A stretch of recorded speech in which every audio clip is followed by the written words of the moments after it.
Hi friends, जो topic आज मैं आप लोगों के सामने करने जा रहा हूँ that is banking. Money and banking unit का ये जो चैप्टर है this is bank. Myself C Hitesh Wadhwa from JPS। बच्चों, बैंक क्या होता है? ठीक है, आपने कई बार बैंक का नाम सुना होगा बचपन में। कभी कभी कई बच्चे पेरेंट के साथ बैंक गए भी होंगे। तो क्या होता है बच्चों बैंक, बताओ।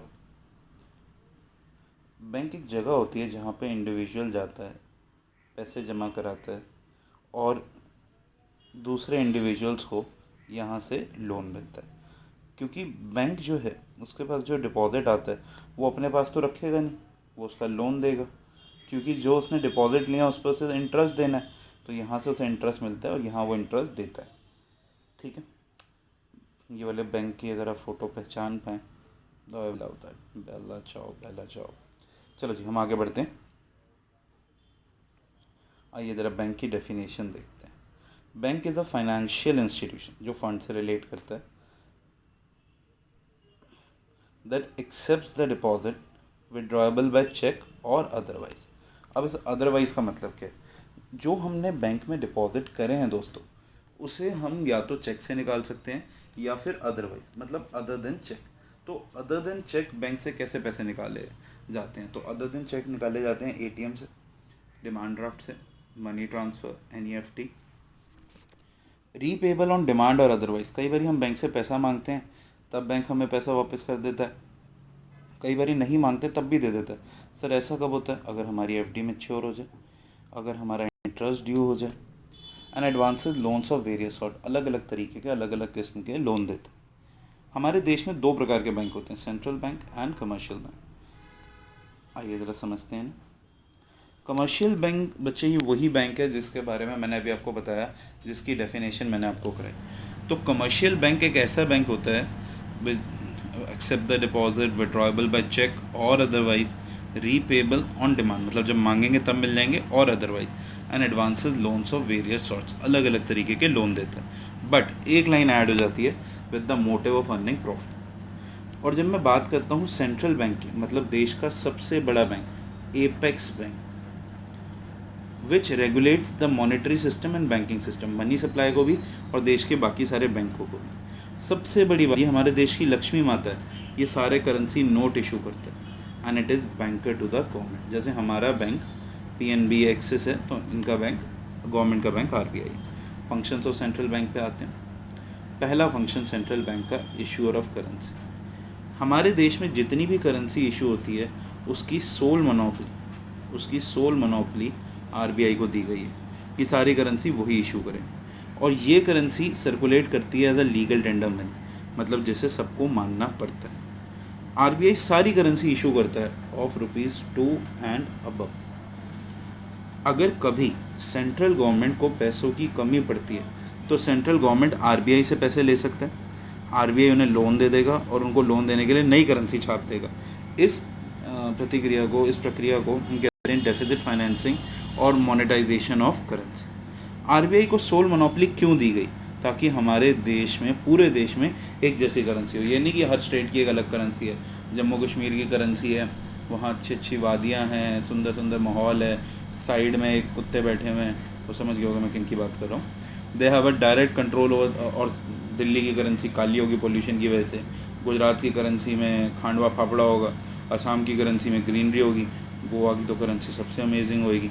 ऐसा नहीं है ना, एक ही करेंसी है, पूरे देश में चलती है। They have a direct control over volume of the currency. अब जब RBI ही मनी सप्लाई को कंट्रोल करता है तो RBI का डायरेक्ट कंट्रोल है, जब चाहे वो करेंसी की सप्लाई बढ़ा दे, जब चाहे वो करेंसी की सप्लाई घटा दे। अब जो मैं सेकेंड फंक्शन आप लोगों के सामने लेके आ रहा हूँ ना, that is controller of credit and money supply. Function का नाम है, सेकेंड फंक्शन का, controller of credit and money supply. हमारे देश में जितनी भी मनी सप्लाई है RBI उसे कंट्रोल कर सकता है। अब RBI उसे कैसे कंट्रोल करता है? कुछ मेजर्स से। उन मेजर्स को कहा जाता है मॉनेटरी मेजर्स। अब ये जो मॉनेटरी मेजर्स होते हैं ना, ये मॉनेटरी मेजर्स भी डिवाइड करे जाते हैं दो फॉर्म्स में, quantitative measures and qualitative measures. और क्वांटिटेटिव मेजर्स हम कर रहे हैं पहले, और क्वांटिटेटिव मेजर्स में सबसे पहला मेजर जो हम कर रहे हैं that is bank rate and repo rate. Bank rate और रेपो रेट में कोई फ़र्क नहीं है खास, बस एक ही फ़र्क है कि बैंक रेट लॉन्ग टर्म के लिए है और रेपो रेट शॉर्ट टर्म के लिए। सर ये लॉन्ग टर्म शॉर्ट टर्म तो ठीक है, ये होता क्या है मैं समझाता हूँ अभी आपको। देखिए ये है हमारा सेंट्रल बैंक और ये हमारा कमर्शियल बैंक। अगर सेंट्रल बैंक कमर्शियल बैंक को लोन देता है तो उस लोन पे एक रेट ऑफ इंटरेस्ट चार्ज करेगा, ठीक है, उस लोन पे एक रेट ऑफ इंटरेस्ट चार्ज करेगा। तो वो जो रेट ऑफ इंटरेस्ट चार्ज करेगा, दैट रेट ऑफ इंटरेस्ट जो कमर्शियल बैंक को सेंट्रल बैंक को देना है उसे हम कहते हैं बैंक रेट या फिर रेपो रेट। अब देखिए अगर बैंक रेट बढ़ जाता है तो कमर्शियल बैंक लोन कम लेगा, कमर्शियल बैंक के पैसे कम आएंगे तो कमर्शियल बैंक लोन कम देगा, लोगों के हाथ में फिर पैसे कम आएंगे। अब जब लोगों के हाथ में पैसे कम आएंगे तो लोग डिमांड कम करेंगे, डिमांड कम करेंगे तो मनी सप्लाई कम हो जाएगी। ये चीज़ बढ़िया रहती है, ये चीज़ पॉसिबल रहती है अगर इन्फ्लेशन की सिचुएशन हो तो गवर्नमेंट को ये करना चाहिए। अगर गवर्नमेंट बैंक रेट कम कर देती है तो कमर्शियल बैंक ज़्यादा लोन लेगा, तो वो लोन ज़्यादा देगा, लोगों के हाथ में ज़्यादा पैसे आएंगे, लोग डिमांड एग्रीगेट डिमांड देश में बढ़ा देंगे तो मनी सप्लाई बढ़ जाए। ये काम आता है डिफ्लेशन के केस, ठीक है। हम बैंक रेट बढ़ने से ये भी कह सकते हैं कि बैंक रेट बढ़ेगा तो कमर्शियल बैंक हायर रेट पे लोन लेगा, तो वो आगे लोगों से हायर रेट चार्ज करेगा, तो फिर लोग लोन कम लेंगे, लोगों के हाथ में पैसे कम आएंगे और मनी सप्लाई कम हो जाएगी and vice versa. This is how bank rate और रेपो रेट वर्क्स। ये इसकी एक्सप्लेनेशन है। Bank rate is the rate at which central bank lends to commercial bank. If bank rate rises, then commercial bank will borrow less and then it will lend less, so general public will borrow less, they will have less funds, aggregate demand will fall, which will lead to fall in money supply and it will curb inflation and vice versa. Open market operation. अब देखो open market operation क्या होता है? Open market operation means buying and selling of security by central bank to commercial bank or general public also. अब देखो commercial bank central bank commercial bank से कई बारी सिक्योरिटी बाय करता है, कई बारी सेल करता है। फाइनेंशियल सिक्योरिटी मतलब शेयर, बॉन्ड, डिबेंचर, मतलब एक ऐसी सिक्योरिटी जिसमें पैसे इन्वेस्टेड। अब अगर सेंट्रल बैंक सिक्योरिटी सेल कर रहा है तो कमर्शियल बैंक बाय कर रहा है, तो कमर्शियल बैंक को पैसे देने पड़ेंगे, तो कमर्शियल बैंक के पैसे कम हो जाएं, तो फिर वो लोगों को लोन कम देगा, लोगों के हाथ में पैसा कम आएगा, लोग डिमांड कम करेंगे, मनी सप्लाई कम होगा। कहाँ सूटेबल रहेगी ये situation? In the situation of inflation. पर अगर डिफ्लेशन है, मंदी आई हुई है, डेफिशिएंट डिमांड है, तो ये बाय कर लेगा। इनके बाय करने से कमर्शियल बैंक के पास ज़्यादा पैसा आ जाएगा, क्योंकि कमर्शियल बैंक ने सेंट्रल बैंक ने बाय करी है, कमर्शियल बैंक ने सेल करी है, तो पैसा मिलेगा, तो ज़्यादा पैसा होगा तो लोन ज़्यादा देंगे, लोगों के पास ज़्यादा पैसे आएंगे, एग्रीगेट डिमांड बढ़ेगी और मनी सप्लाई बढ़ जाएगी, और मनी सप्लाई बढ़ जाएगी तो डिफ्लेशन कंट्रोल हो जाएगी। Open market operation refers to buying and selling of security by central bank to commercial bank और to general public. If central bank sell security then commercial bank have to buy it, so they are left with less funds, thus they are in a situation to lend less, people will get less money and thus they will demand less and money supply will fall and it will curb inflation and vice versa। लिखना आपको पूरा है। Cash reserve ratio देखो बच्चों, commercial bank के पास जो total deposit आता है, उस टोटल डिपॉजिट का कुछ परसेंटेज, उस टोटल डिपॉजिट का कुछ परसेंटेज उन्हें जमा कराना पड़ता है सेंट्रल बैंक के पास, कुछ प्रपोर्शन। जो पैसे सेंट्रल बैंक के पास जमा कराने पड़ते हैं उन पैसों को हम कहते हैं कैश रिजर्व रेशो। अब अगर ये कैश रिजर्व रेशो बढ़ जाएगा तो कमर्शियल बैंक को ज़्यादा पैसे जमा कराने पड़ेंगे, तो कमर्शियल बैंक के खुद बचेंगे कम पैसे, वो लोन देगा कम, लोगों के हाथ में पैसे आएंगे कम, मनी सप्लाई हो जाएगी कम। और अगर CRR कम हो जाता है तो ऐसी वाइस वर्सा सिचुएशन चलेगी और मनी सप्लाई जाएगी बढ़। Cash reserve ratio is the proportion of total deposit that commercial bank have to keep with central bank. If CRR rises, then commercial bank have to keep more funds with RBI, so they are left with less funds. Thus, people will get less money and money supply will fall. On the other hand, if CRR falls, ये आप कर लोगे. Statutory liquidity ratio. अब देखो, commercial bank को जो total deposit आता है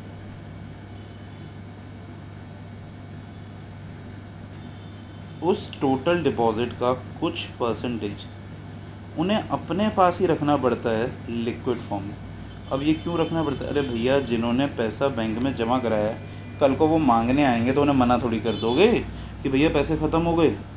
तो SLR अगर RBI बढ़ा देती है तो कमर्शियल बैंक को पैसे रखने पड़ते हैं साइड ज़्यादा और लोन देने के लिए बचते हैं कम, तो वो लोन देते हैं कम, लोगों के हाथ में पैसे आते हैं कम, लोग डिमांड करते हैं कम और मनी सप्लाई हो जाती है कम। और यही अगर SLR कम है तो कमर्शियल बैंक के लोन देने के लिए पैसे ज़्यादा हैं, वो ज़्यादा लोन देगा,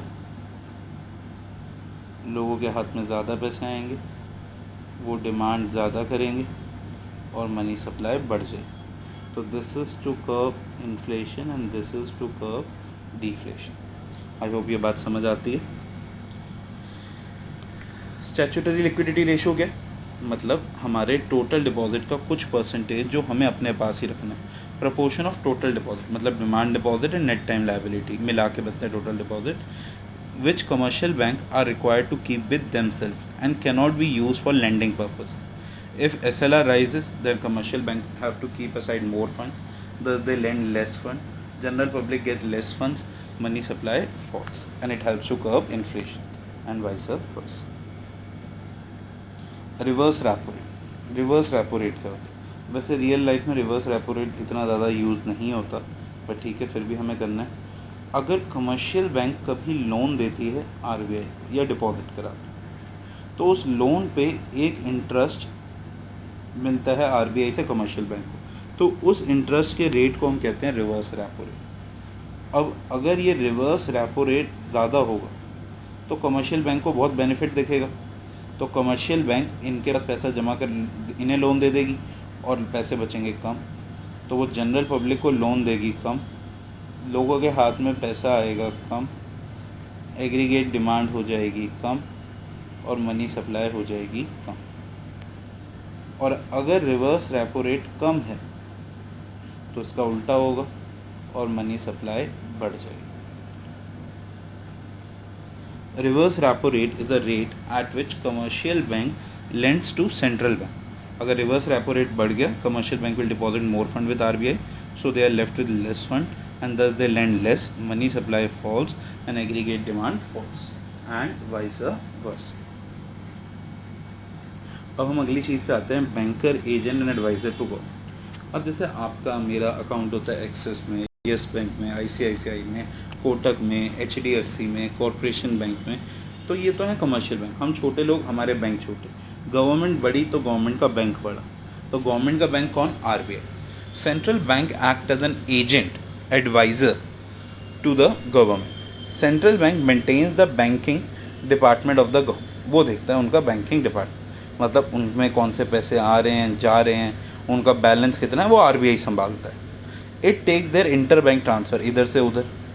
it grants loan to the government. In this manner it act as a banker to the government. Agent कौन होता है? जो हमारे बिहाफ पे काम करता है। मेरे बिहाफ पे मेरा बैंक करता है, मेरा अकाउंट है एक्सिस बैंक में, एक्सिस बैंक मेरे बिहाफ पे पेमेंट लेता है, मेरे बिहाफ पे पेमेंट देता है, मेरे बिहाफ पे मेरा बिजली का बिल पे कर देता है, मेरे बिहाफ पे मेरा पानी का बिल पे कर देता है। बट सेंट्रल बैंक यही काम गवर्नमेंट के लिए करके देता है। उनके बिजली पानी के बिल नहीं देता, पर उनके बिहाफ पे पेमेंट पे करता है और रिसीव करता है। Central bank act as advisor. देखो, सेंट्रल बैंक जो होता है उसके नीचे सारे कमर्शियल बैंक, और कमर्शियल बैंक किससे रिलेशन में है?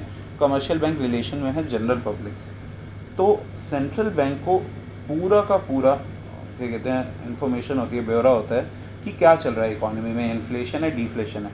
तो सेंट्रल बैंक इन्फॉर्म करता है कमर्शियल बैंक को कि उन्हें ऐसे कौन से मेजर्स लेने चाहिए जिन मेजर से मनी सप्लाई इंक्रीज और डिक्रीज हो सकती है और इन्फ्लेशन और डिफ्लेशन कर्व हो सकता है। So it act as their advisor. Bankers, bank and supervisor, सारे बैंकों का बैंक और उनका सुपरवाइजर। अब देखो सारे बैंकों का बैंक और सुपरवाइजर कैसे। पहली चीज़, कस्टोडियन ऑफ कैश रिजर्व। जितने भी बैंक होते हैं उन सारे बैंकों का जो कैश रिजर्व होता है यानी CRR, वो RBI के पास होता है। RBI उसे अपनी निगरानी में रखता है। तो देखो जो सेंट्रल बैंक है वो सारे बैंकों का बैंक और सुपरवाइजर 3 कैपेसिटी में। पहला है कस्टोडियन ऑफ कैश रिजर्व, मतलब उनके कैश रिजर्व को अपनी कस्टडी में रखता है, अपनी निगरानी में रखता है। दूसरा आता है लेंडर ऑफ लास्ट रिजॉर्ट। अब मैं आपको समझाता हूँ लेंडर ऑफ लास्ट रिजॉर्ट क्या होता है। लेंडर ऑफ लास्ट रिजॉर्ट होता है जैसे कि देखो एक बैंक और उस बैंक को अचानक ही फंड्स की कमी पड़े, जैसे कि अभी येस बैंक के साथ हुआ। तो अगर उन्हें फंड्स की कमी होती है तो वो जाते हैं RBI के पास, ठीक है, कि RBI हमें फंड्स की कमी है। तो हम इंसॉल्वेंट होने वाले हैं। अगर एक बैंक इंसॉल्वेंट हो जाएगा तो देश में बहुत ही गलत मैसेज जाएगा, बहुत गरीब लोगों का पैसा फंस जाएगा। मेरा भी फंसा हुआ था येस बैंक में। तो RBI उन्हें क्या करता है, कहता है कि हम आपको सेटल करते हैं, आपकी मैनेजमेंट देखते हैं, और RBI उन्हें फंड्स देता है, जैसा RBI ने भी करा। पर वो कहता है फंड्स मैं तुम्हें लोन दूंगा, हमेशा के लिए नहीं दूंगा। तो वो कैसे देता है, बाय मॉर्टगेजिंग देयर असेट या फिर rediscounting their eligible security. Rediscounting their eligible security. अब आपको शायद डिस्काउंटिंग वाली बात ना समझ आई हो, क्योंकि जो बच्चे ह्यूमैनिटीज साइड के हैं उन्हें डिस्काउंटिंग नहीं पता। मैं वो भी समझाता हूँ उन्हें। देखो डिस्काउंटिंग क्या होती है कि जैसे एक बायर ने सामान खरीदा सेलर से, तो सेलर को पैसे देने चाहिए बायर को, पर बायर ने सेलर को कहा कि मैं अभी नहीं दे सकता, आई प्रॉमिस कि मैं आपको थोड़े टाइम बाद दे दूँ। तो उसने उसे बिल रिसीवेबल दे दिया कि भैया ये रहा बिल, मैं इस पर ये 5 लाख का बिल है, मैं प्रॉमिस करता हूँ कि मैं 3 मंथ बाद आपको दे दूँगा। और सेलर ये बात मान गया। तो ये BR होता है, बिल रिसीवेबल, जो सेलर के पास पड़ा हुआ है, और बायर क्या, बिल पेबल, कि बायर ने पे कर दिया। अब अगर सेलर को पैसों की ज़रूरत पड़ गई तो सेलर गया बैंक के पास। सेलर ने बैंक को कहा कि सेलर ने बैंक को कहा कि बैंक देखो ऐसा है कि मुझे ना अभी पैसों की ज़रूरत है और मेरे को बायर पैसे दे देगा 3 महीने बाद, तो आप मुझे ये बिल ले लो और इसके बदले में पैसे दे दो। तो बैंक ने कहा ठीक है, तुम्हारा 5 लाख का बिल है तो मैं 5 लाख के बिल के बदले में मैं 4,90,000 दे देता हूँ। तो ये जो 4,90,000 बैंक ने सेलर को दिए, इसे कहते हैं कि 5 लाख के बिल के बदले में 4,90,000 दिए, मतलब डिस्काउंटिंग कर दी। This is discounting of bill of exchange. Okay, तो ऐसे कई सारे बिल बैंक के पास पड़े होंगे। बैंक उन बिल को RBI के पास ले जाएगा और RBI को कहेगा देखो RBI, मेरे पास ये बिल पड़े हैं जो मैंने लोगों के डिस्काउंट करे, इनके बदले में मुझे 1 महीने, 2 महीने, 15 दिन, 13 दिन बाद पैसे मिलने, तो ये सारे बिल आप रख लो, आप पैसे रियलाइज़ कर लेना, पर अभी आप मुझे पैसे दे दो। तो वो लेंडर ऑफ लास्ट रिजॉर्ट का काम करता है, मतलब उम्मीद की आखिरी किरण, कि अगर कोई भी पैसे ना दे तो वो पैसे दे देता है।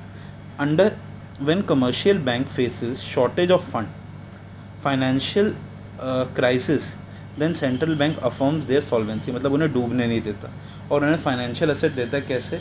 Bye mortgage of their asset और rediscounting their eligible security. Bank of central clearance. Bank of central clearance क्या होता है बच्चों? जैसे देखो, अगर मेरा अकाउंट है एक्सिस बैंक,